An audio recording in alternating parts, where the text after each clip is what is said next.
तो हेलो दोस्तों, जय हिंद, नमस्कार। कैसे हैं आप सभी।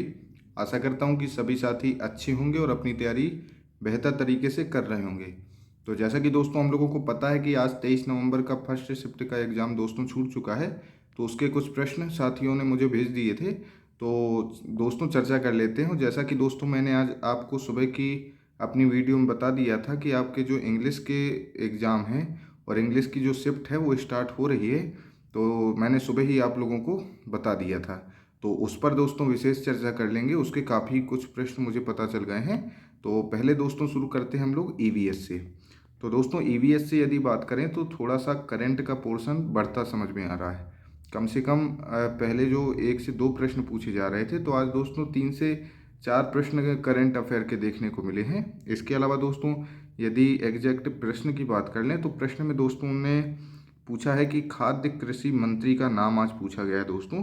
इसके अलावा दोस्तों आपके जो खनिज लवण से संबंधित प्रश्न हैं, जिसमें ये इस तरह के प्रश्न पूछे गए हैं, जैसे कि मान के चलिए कि अम्लीय वर्षा होने पर मिट्टी में कौन सा तत्व पाया जाता है, यानी पोटेशियम फास्फोरस से संबंधित दोस्तों प्रश्न पूछे गए हैं।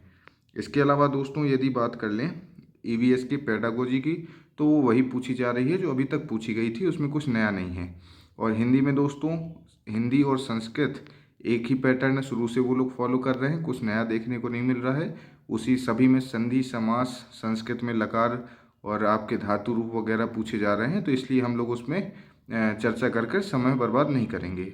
मैथ में दोस्तों आप लोगों का थोड़ा जियोमेट्री का पोर्शन मुझे जहाँ तक समझ में आ रहा है और जिस हिसाब से बच्चे एनालिसिस में बता रहे हैं और मेरे पास क्वेश्चन आ रहे हैं, तो मुझे जो जियोमेट्री का पोर्शन है वो थोड़ा सा इंक्रीज होता दिख रहा है। क्योंकि आज भी दोस्तों आपके जो त्रिभुज चतुर्भुज से संबंधित प्रश्न पूछे जा रहे हैं और उसमें दोस्तों कोण से संबंधित प्रश्न ही ज़्यादातर देखने को मिल रहे हैं। तो दोस्तों इसके अलावा आपकी जो मैथ की पेडागोजी है वो नॉर्मल आ रही है, जैसे कि अभी तक पूछी जा रही थी। उसमें कोई स्तर इंक्रीज या डिक्रीज नहीं हुआ है। अब दोस्तों बात कर लेते हैं इंग्लिश की, क्योंकि दोस्तों इंग्लिश के जो साथी हैं वो बहुत दिन से परेशान थे। कई बार कह चुके हैं कि आप इंग्लिश का रिव्यू नहीं देते हो और संस्कृत का देते हो। तो भाई मेरे, अभी तक संस्कृत की शिफ्टें चलती रही हैं, इंग्लिश की शिफ्टें नहीं चलती रही हैं। तो आज दोस्तों इंग्लिश की शिफ्ट चली थी, तो उसमें दोस्तों आपके जो प्रश्न पूछे गए हैं उस पर चर्चा कर लेते हैं। तो दोस्तों आपके जो सबसे ज़्यादा प्रश्न देखने को मिले हैं ग्रामर में, वो दोस्तों आपके पार्ट ऑफ स्पीच से संबंधित प्रश्न मिले हैं। तो पार्ट ऑफ स्पीच में दोस्तों आप लोग जानते हैं कि वही नाउन, प्रोनाउन, एडजेक्टिव, एडवर्ब वगैरह आते हैं। तो उसमें दोस्तों मान के चलिए कि आपके आर्टिकल के 1 से 2 प्रश्न देखने को मिले हैं। इसके अलावा दोस्तों आपके डिटर्मिनर्स और प्रीपोजिशन से दोस्तों 1 प्रश्न देखने को मिला है और प्रीपोजिशन से दोस्तों 2 प्रश्न देखने को मिले हैं।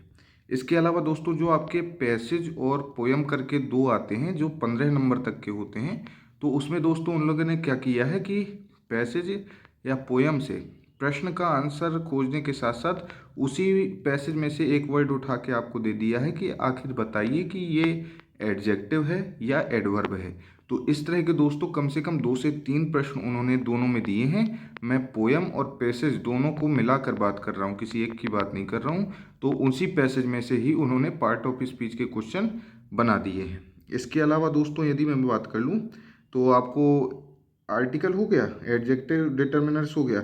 इसके अलावा दोस्तों 3 से 4 प्रश्न आपको फिल इन द ब्लैंक्स, मतलब जो सेंटेंस को एक सेंटेंस दे दिया जाता है दोस्तों, उसमें आपको एक खाली स्थान छोड़ दिया जाता है और आपको बताना होता है कि इसको जो सही सेंटेंस भरने के लिए निम्न में से जो 4 ऑब्जेक्ट दिए होते हैं उनमें से कौन सा शब्द भरेंगे, कौन सा वर्ड फिल करेंगे कि वो सेंटेंस सही हो जाएगा। तो दोस्तों इस तरह के सेंटेंस को फिल करने के लिए 3 से 4 प्रश्न इस तरह के बने हैं, जो कि दोस्तों आपके जो MPESB की साइट में जो पुराने प्रश्न पत्र डले हुए हैं इंग्लिश के, जिन भी मतलब पेपरों में इंग्लिश सब्जेक्ट आता है, तो उसमें दोस्तों इस तरह के प्रश्न आपके ESB साइट में पड़े हुए हैं जो पूर्व में कई बार पूछे गए हैं।